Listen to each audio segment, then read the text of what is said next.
नमस्कार। जय गुरुदेव। अद्भुत, आश्चर्यजनक किंतु सत्य। जी हाँ, ये किताब ऐसे अनुभवों का सार है, ऐसे अनुभवों का संकलन है जहाँ परिजनों ने गुरुदेव के आशीर्वाद से, कृपा से अपने जीवन में चमत्कार पाया, अपने जीवन में परिवर्तन पाया, अपने जीवन में कुछ ऐसा पा लिया जिनकी उन्हें उम्मीद नहीं थी। हालांकि गुरुदेव जब तक भौतिक शरीर में रहे तब तक अपने हर शिष्य, हर परिजन को ये कहते थे कि बेटा, मैंने तेरा काम तो कर दिया, पर ये किसी को बताना मत। अगर तुम सबको ये बताते रहोगे तो सब मुझे एक सिद्ध संत समझ लेंगे, चमत्कारी बाबा समझ लेंगे, और फिर मेरा काम करना मुश्किल होगा, यहां से वहां तक लाइन लग जाएगी। मुझे आदेश मिला है एक लोक सेवी का जीवन जीने के लिए, लोगों को अध्यात्म का सही मतलब समझाने के लिए। अतः मेरी चमत्कारों को तुम कम से कम मेरे जीते जी, कम से कम मेरे भौतिक शरीर में रहते हुए मत बताना। तो हालांकि गुरुदेव के जब भौतिक शरीर में वो थे तो भी कुछ साधक, परिजन, शिष्य अपनी घटनाओं का उल्लेख कर देते थे, किंतु फिर भी गुरुदेव इन सबको मना करते थे। गुरुदेव का भौतिक शरीर छूट जाने के बाद एक किताब प्रकाशित हुई, अद्भुत, आश्चर्यजनक किंतु सत्य।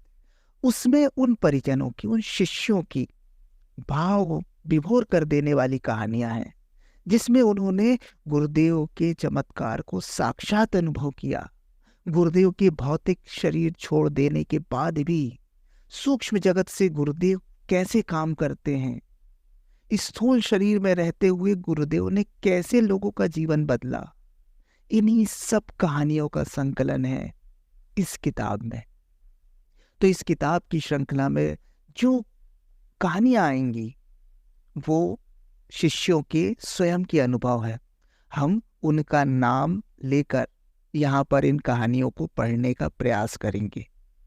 इन कहानियों को आपको बताने का उद्देश्य किसी प्रकार के अंधविश्वास या अंधश्रद्धा को बढ़ावा देना नहीं है, बल्कि ये कहानियां आपको बताएंगी कि अगर अपने गुरु में, अपने आराध्य में, अपने इष्ट में एक निष्ठ हैं हम, समर्पित हैं हम, श्रद्धावान हैं हम, तो निश्चित रूप से हमारे जीवन में भी चमत्कार हो सकते हैं।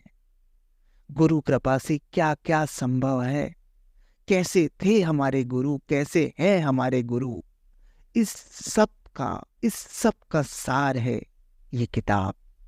तो इस किताब की एक एक कहानियां एक एक वीडियो के माध्यम से आपके सामने हम प्रस्तुत कर रहे हैं। आप भी इनका आनंद लें और अपने जीवन में अपने आराध्य, अपने इष्ट के प्रति समर्पण भाव लाएं। समर्पण से चमत्कार घटित हो सकते हैं। तो शुरू करते हैं। लल्लू पांडे जी बतलाते हैं कि मेरा भतीजा अमल कुमार पांडे मेडिकल रिप्रेजेंटेटिव था। साथ ही वह झारखंड में मेडिकल रिप्रेजेंटेटिव एसोसिएशन में सेक्रेटरी भी था। उसकी सभी जगह अच्छी पकड़ थी। 1997 के अक्टूबर-नवंबर महीने की घटना है। अचानक उसे हेपेटाइटिस बी हो गया था और धीरे धीरे बहुत घातक स्थिति में पहुंच गया। उसे रांची के अपोलो अस्पताल में एडमिट किया गया। उसका इलाज बहुत अच्छे तरीके से शुरू हो गया, लेकिन कोई दवा काम नहीं कर रही थी। धीरे धीरे उसकी हालत बिगड़ती ही रही। उसका लीवर, किडनी, हार्ट सब एक साथ प्रभावित हो गया, जिस कारण वह मृतप्राय स्थिति में पहुंच गया। हम लोगों ने उसे रांची में ही भारत के विख्यात brain and neuro specialist doctor के सिन्हा को दिखाया। उन्होंने देखने के बाद कोई सकारात्मक उत्तर नहीं दिया। उन्होंने कहा कि लड़का तो 98% खत्म हो चुका है, मात्र 2% ही उम्मीद है, वह भी भगवान के हाथ में है। यदि उसे 24 घंटे के अंदर प्लेटलेट्स चढ़ाया जा सके तो कुछ उम्मीद बन सकती है, यदि यह 24 घंटे जीवित रह सके। उन दिनों रांची में प्लेटलेट्स उपलब्ध नहीं था, कलकत्ता से मंगाना पड़ता था। यह बहुत कठिन कार्य था। कहते हैं अच्छी दोस्ती भगवान की कृपा से मिलती है। उसके दोस्तों के अथक प्रयासों से यह कठिनतम कार्य संभव हो सका। जब डॉक्टर सिन्हा देखकर चले गए तो मैं स्वयं हॉस्पिटल के अधीक्षक से मिला एवं उनसे आग्रह किया कि मैं उसे देखना चाहता हूँ। मैं उसके स्वास्थ्य के लिए भगवान से आधा घंटा प्रार्थना करना चाहता हूँ।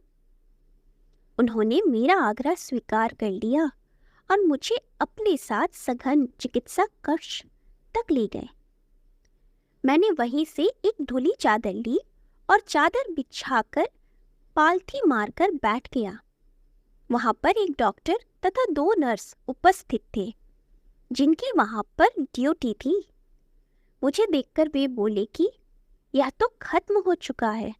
वास्तव में उसकी हालत बिल्कुल खराब होने के कारण वह मृतप्राय हो चुका था। उसकी पेशाब की नली से एक बूंद भी पेशाब नहीं आ रहा था। उसका पूरा शरीर फूल गया था। उसके पूरे हाथ पांव सुन पड़े थे।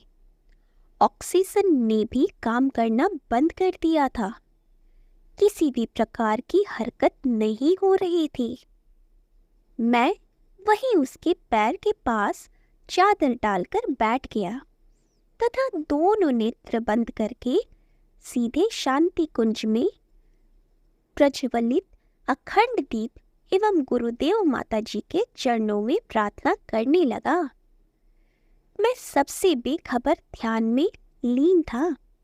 लगभग 20-25 मिनट हुए होंगे। मुझे ऐसा अनुभव हुआ जैसे गुरुदेव मेरे कान में कह रहे हैं कि घबराओ नहीं, सब ठीक हो जाएगा। मुझे अखंड दीपक की लौ काफी तेज जलती प्रतीत हुई। हम पूरी तरह से ध्यान मग्न हो गए थे, जिससे मुझे अपनी सुध भी नहीं रही। जब ध्यान टूटा तो देखा करीब 50 मिनट हो गया था।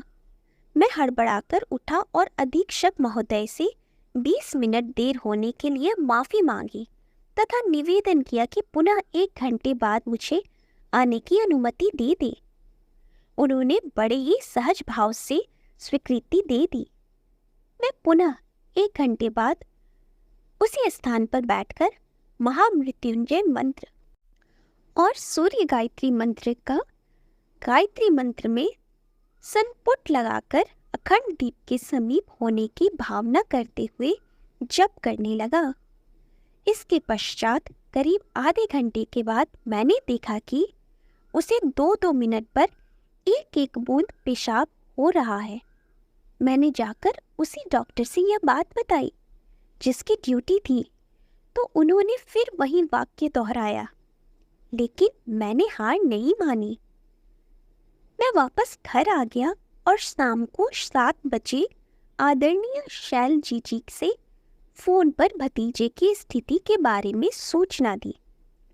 जीजी बोली, कोई नशा या ड्रग्स लेता था क्या? मैंने बताया कि इन सब की आदत उसे कभी नहीं रही। वे बोली कि स्थानीय गायत्री शक्तिपीठ में माँ के सामने अलग से दीपक प्रज्वलित कर दीजिए।